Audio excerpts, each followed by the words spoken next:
Part 1.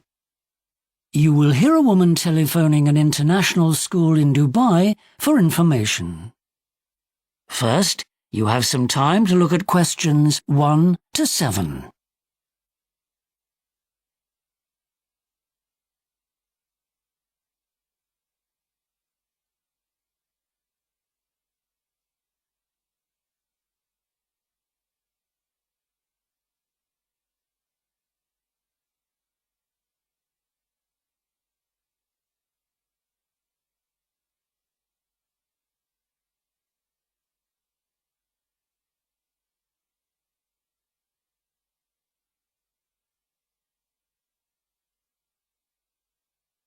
Now listen carefully and answer questions 1 to 7.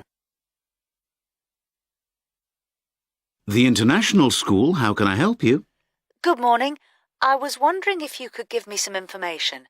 I've just moved to Dubai and I have a boy of 8. I'm looking for a school for him. Could you give me some details about your school? Yes, of course. The lower school takes children aged 4 to 7 and the middle school is for those aged 7 to 13. Children then go on to one of the senior schools in the area until they're 18.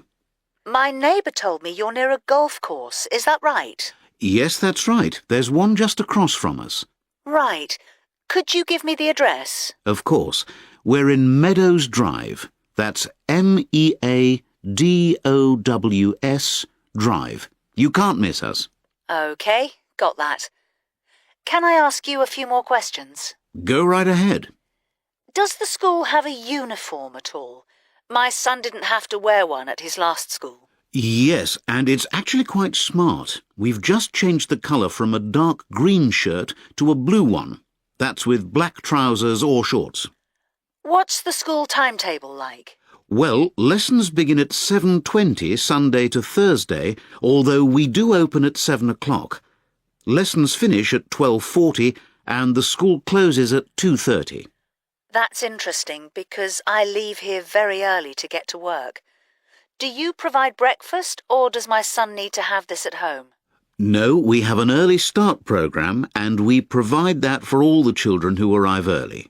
Excellent. And after school? We have a range of activities on what we call our late stay programme.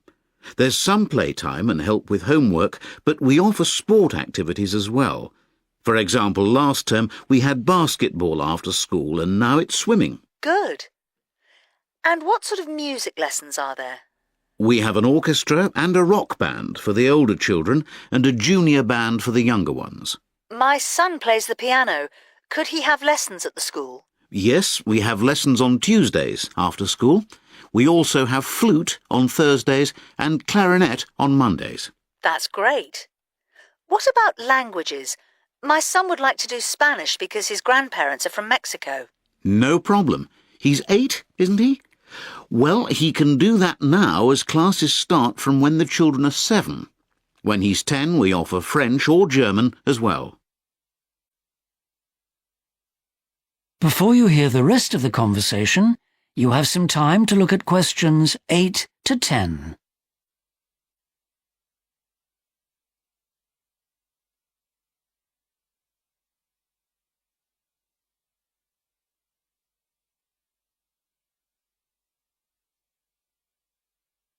Now listen and answer questions 8 to 10. Now, what about enrolment? Could I come along sometime and see the head teacher? Yes, indeed. Her name's Elizabeth Rose. She's usually free to speak to parents most days. Well, I could come in on Wednesday next week. I usually have a free day on a Tuesday, but that's been changed for next week. OK. Would around 9:30 suit you? Could we make it a bit later, say 10:15? I have a dentist appointment at 9:40. Great. Now, the head will give you a guided tour, of course, but is there anything special you're interested in? For example, some parents are interested in speaking to the sports teacher. Oh, I think it would be great to have a word with the science teacher. I think that's a subject my son will be very good at. OK. We have a break for coffee at 12, so you can do that then. I'll make a note of that. I should also tell you that on that day you'll be able to see some of... That is the end of Part 1. You now have 1 minute to check your answers to Part 1.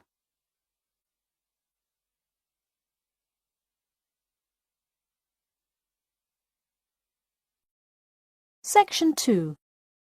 You will hear two students called Mark and Gina asking their tutor for advice on the extracurricular project. First, you have some time to look at questions 11 to 14.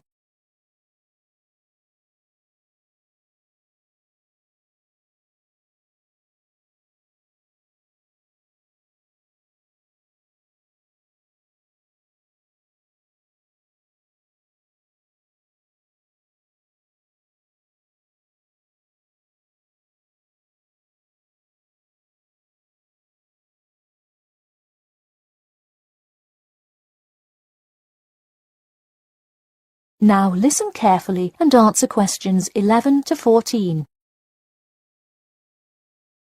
Hi Mark. Hi Gina. What can I help you with? So we were hoping you could help us with this extracurricular project. Sure. What is the topic? Attending business school. This sounds like a great idea. So you're going to explain the requirements for getting into business school? Not exactly. It will be more broadly about the experience, the academics, accommodation, and social experience that comes with being part of the business school. I see. So would your audience be the general public? Well, we would probably want more to focus on members of the institution. We would especially like to reach individual applicants to the business school. I see.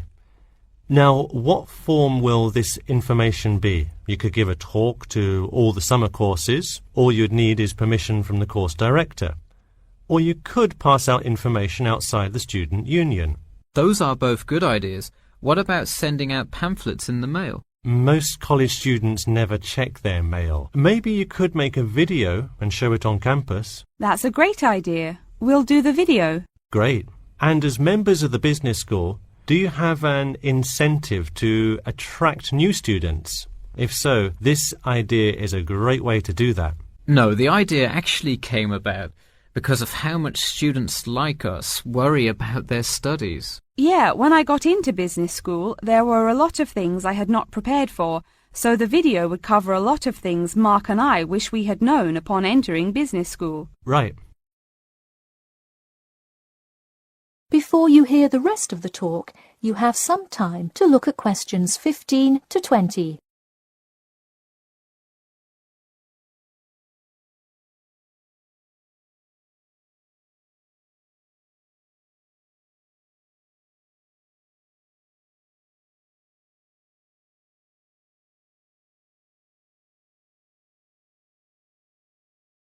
Now listen and answer questions 15 to 20.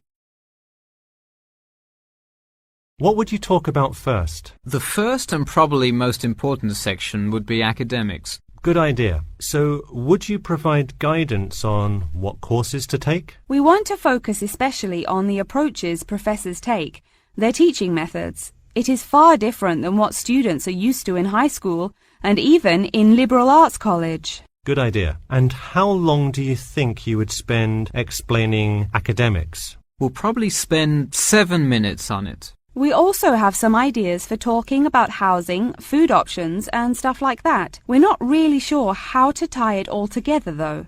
I think it would be suitable to title that section Accommodation. What do you think? That could work. We'll definitely describe the different dining options at the cafeteria and then walk students through flats and the grueling process of finding one near the business school campus. Okay, so we would cover specifics on the cafeteria as well as flats. I think those are both helpful. We could spend about 6 minutes on accommodation and be sure to touch on those specifically. Great. Is there anything else you would talk about? We definitely want to go over the social aspect of attending school here. Of course. I think it's good to have a little fun once in a while when you're working so hard in school. I think we are going to introduce new students to the disco that so many upperclassmen know and love. Maybe we'll include a few other places too, but that's the main one. We're also going to invite students to the international evening taking place in the first week of school as a great chance for our large international student population to meet a lot of other new students. It can definitely be hard to meet people as an international student. I think that is a great idea. You may want to spend slightly longer on this section than the other two. How about 8 minutes? That sounds reasonable.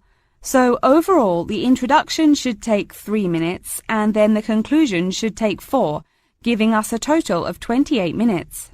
I wouldn't rush your introduction. Maybe give it between 4 and 6 minutes. The conclusion, though, can be shorter since it's just a quick refresher of each of the topics. Give that not more than 2 minutes. Okay, so in total, the video should take about the same time, just more intro and less conclusion? Precisely. All right, we're going to get to work on our video. Thanks for your help. That is the end of section 2. You now have half a minute to check your answers.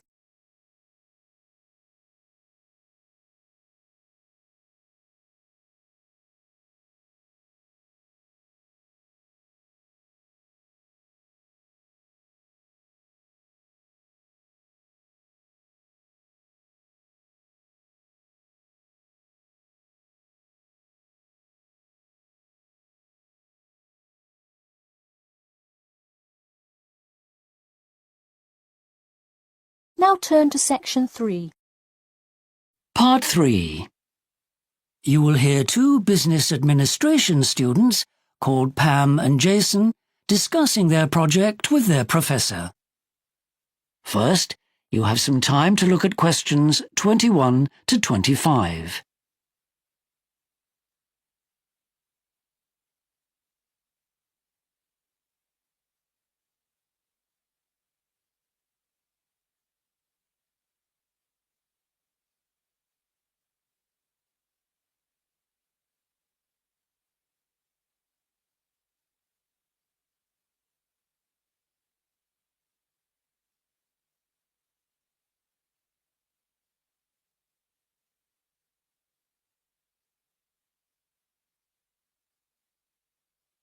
Now listen carefully and answer questions 21 to 25.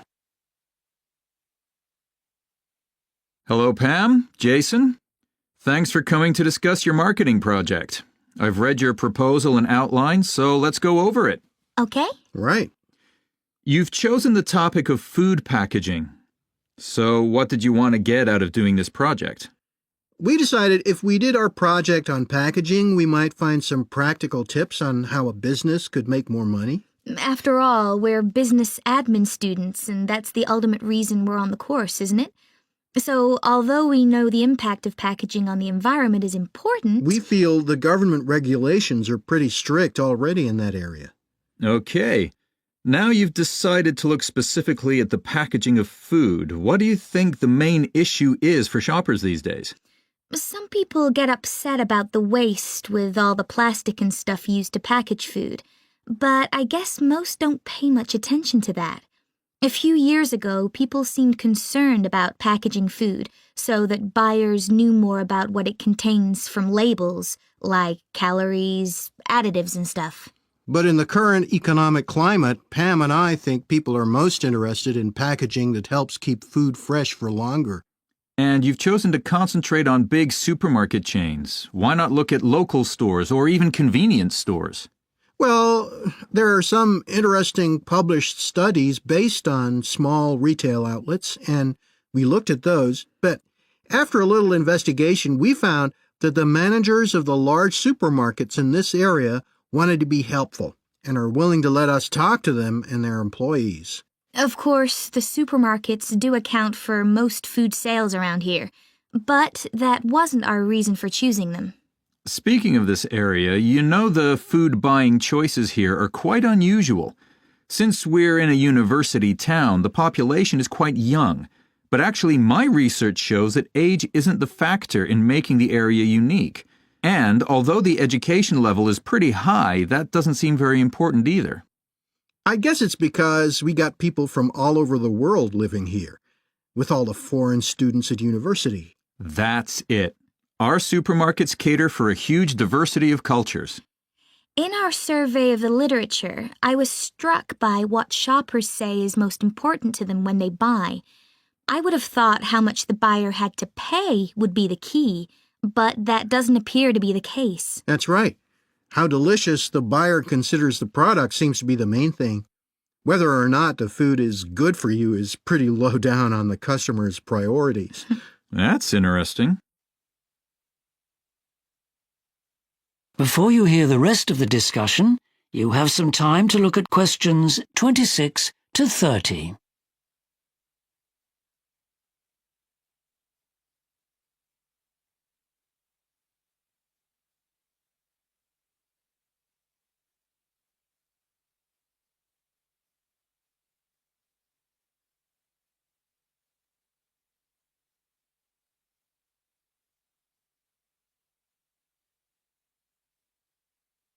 Now listen and answer questions 26 to 30. Let's discuss the practical experiment you're planning. You're going to design the box for a new breakfast cereal which you'll try to market. Not in reality, of course, but by showing different designs to some of your fellow students on a computer. A kind of virtual reality supermarket. And the students will choose the design that appeals most. Let's talk through the experiment, okay? That'd be helpful. Now, the number of different designs you're proposing to show each student is 2. If I were you, I'd make it at least 4. That way you can examine their reaction to more variety in the kinds of packaging. Okay, good idea. We do have several more designs. Now, we've got a sample from our class of about 20. Is that enough? Probably not. Try talking to the assistant in the business studies department. He can sort out how to recruit some more from other classes for you. Right. Now, as to how you're going to display your packages to the students, I did talk about those technical issues in one of your first classes. Go back and look over what I said about the practical realities of conducting experiments. Okay, we can do that.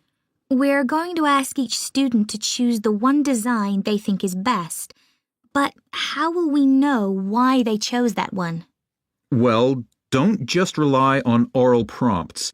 Give them a series of written questions. That way you'll have hard data. Okay. But what about analyzing the data? Well, we've got an excellent computer program to gather it all together, but we still need to interpret it ourselves. So we'll need to give ourselves a few more days for that. Yes, we will. Anyway, it's all looking good. Now. That is the end of part 3.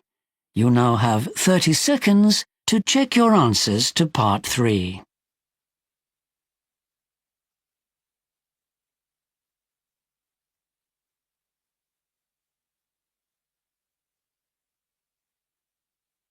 Section 4. You will hear a talk on the history of football in Great Britain in the 19th century. First, you have some time to look at questions 31 to 40.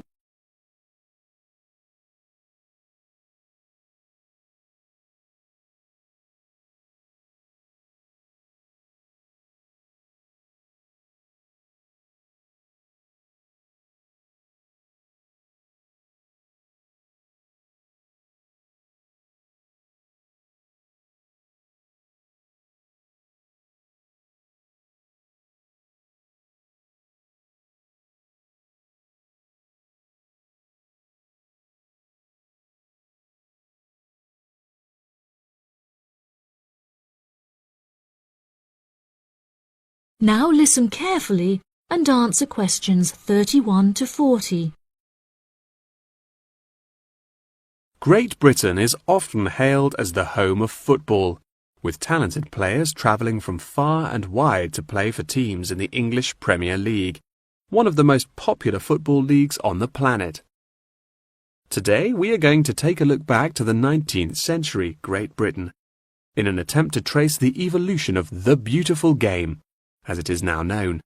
Prior to the 19th century, the game featured a wide variety of local and regional adaptations, which were later smartened up and made more uniform to create our modern-day sports of association football, rugby football, and Ireland's Gaelic football. Even up to the mid-19th century, Shrovetide football, or mob football, was still widely practiced. According to the rules of mob football, there were no rules. A player could legally use any means whatsoever to obtain the ball, such as kicking, punching, biting, and gouging, with the only exceptions being murder and manslaughter.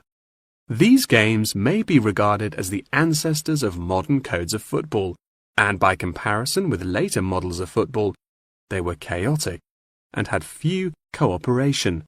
Towards the latter end of the 19th century, and moving into the early part of the 20th century, however, there appeared a newfound emphasis on moral values in football.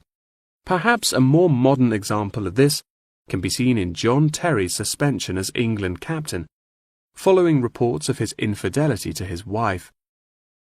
Furthermore, as mob football died away, there grew a greater concern for players' health and general well-being, with many clubs affording their top players access to frequent medical checkups and treatment.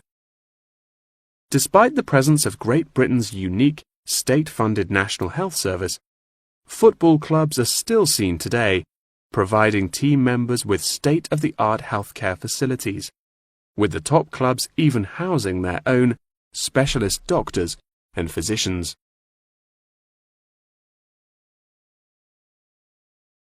Today, football is a key feature of school children's day-to-day education, particularly for boys. With the help of football associations, all schools in the UK are boasting their own football teams. This mainly comes as a result of pressure put on schools and the government by concerned parents, who felt that football education taught their children valuable lessons and indeed vital life skills, such as teamwork and a drive to succeed. Nowadays, many of the UK's top football clubs provide training facilities and outreach programs in an attempt to educate the nation's aspiring youths. As I previously mentioned, it was only during the 19th century that football in its uniform concept truly began to emerge, with footballers previously playing according to their own versions of the rules. However, it was not until the early 20th century that different players actually began to play according to these standardized rules. Prior to the 19th century, football was played by all the major English public schools, including the likes of Eton College, Winchester College, and Harrow. In 1848, there was a meeting at Cambridge University in an attempt to lay down the laws of football. Present at the meeting were representatives of each of these major public schools, whom each brought a copy of the rules enforced by their own individual school's rules of football. The result of the meeting was what is now known as the Cambridge Rules, thereby uniting the rules from across the country into one simple document. However, the Cambridge Rules were not liked by all, and a new set of rules, Thring's Rules, compounded in the book The Simplest Game, became commonplace among dissenters. Across the country, improvements in infrastructure and public transport had a knock-on effect of dramatically increasing attendance to football games. Football quickly became a social event where spectators would meet friends, drink tea, and chat about the good old days. As football became more and more popular, it was decided that more money should be invested in maintaining the quality of pitches, amongst other things, and there was even talk of installing seating for spectators. However, the question of who was to foot the bill quickly became a divisive issue, with many believing that the government should fund football's development as a national sport. But in the end, the onus fell upon Britain's local and regional football clubs for the funding and development of the Football Association. They became responsible for the upkeep of football grounds, began to pay their best players a small salary, and organised competitions against other local and regional teams. And there began England's Football Association, or the FA, as we know it in its current form, the governing body of football in England.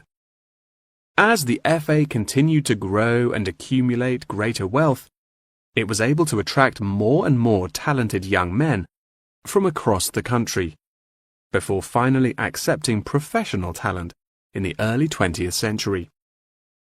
Today, football is played at a professional level all over the world. Millions of people regularly go to football stadiums to follow their favourite teams, while billions more watch the game on television or on the internet. That is the end of section 4. You now have half a minute to check your answers.